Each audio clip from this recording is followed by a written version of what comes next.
Okay, in the last video, we were talking about practicing your quote in a font. Now, for this one, you're going to create a rough draft for me to see the layout of your font. So this is completely just a draft, but I'm going to show you exactly the requirements for the final.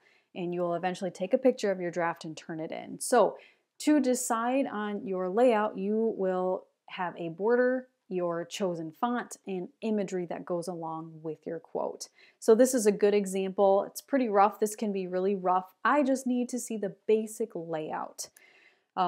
So once you have your quote and font for this practice one, I'll go back to this one, your font doesn't have to be perfect. So you already practiced it. You should have already turned that into Google Classroom. I saw that you can do it. For this draft one, it doesn't have to be, in perfect font.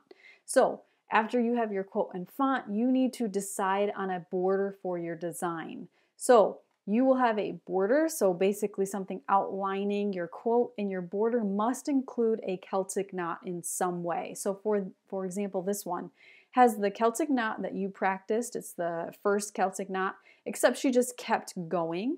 And then on this edge, she just has like a black bar, top and bottom. And then the very outer edge, she just colored that in. So that's an option.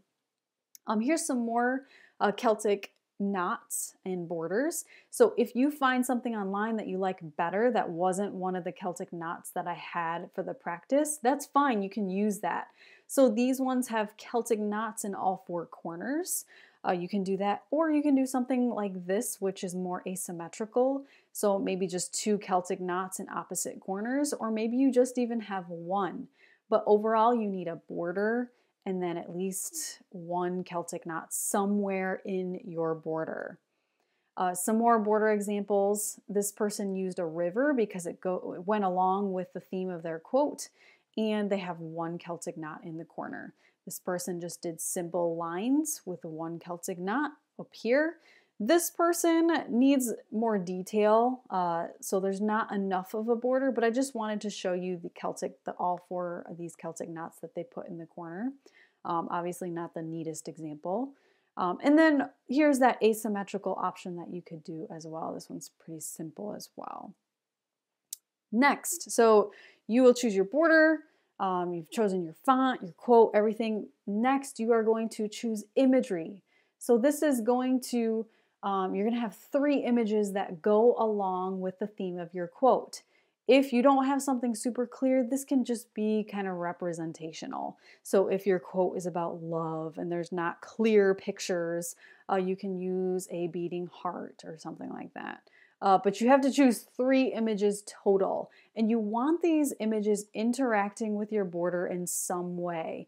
So this person has a phone, simple designs like this, and then they have some arrows, and that's kind of interacting with how they have their layout for their quote. This person, their stairs kind of go into the words. And this person, again, it's kind of interacting with the words here. And just to note that these don't have borders, and then this one here would need one more image in it. Here's some more examples. I'm going to talk about color later. Again, this is just the draft, but this is just for you to see. They did the asymmetrical thing here. Some more options as well. And this one's unfinished, obviously. And then I wanted to show you these kind of not great examples. These do not have enough detail, and neither of them have a very clear font as well. So this one it doesn't have any border, and there's no imagery except this one Celtic knot. And then they had a gradation going on here that didn't happen. This one right here, I wouldn't consider these Celtic knots. These are just like a spiral design. Pretty poor craftsmanship, and there's no imagery that goes along with their quote. So how you are going to start this draft is in your sketchbook. This can just be a mini version. So it can literally be 3 inches by 4 inches. Just draw a rectangle.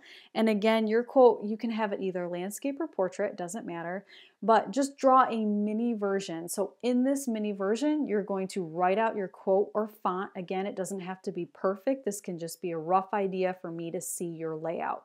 So quote or font, how you're going to lay it out, your border, including a Celtic knot somewhere in it, and then your 3 images that you're going to include.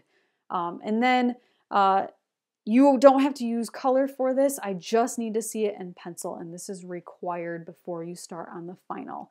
Once you are all finished, you're going to take a picture of your draft and submit it to Google Classroom under Draft Celtic Quote. And you can see here, this is just a pretty rough idea. So once you're done, turn it into Google Classroom and you should be all set.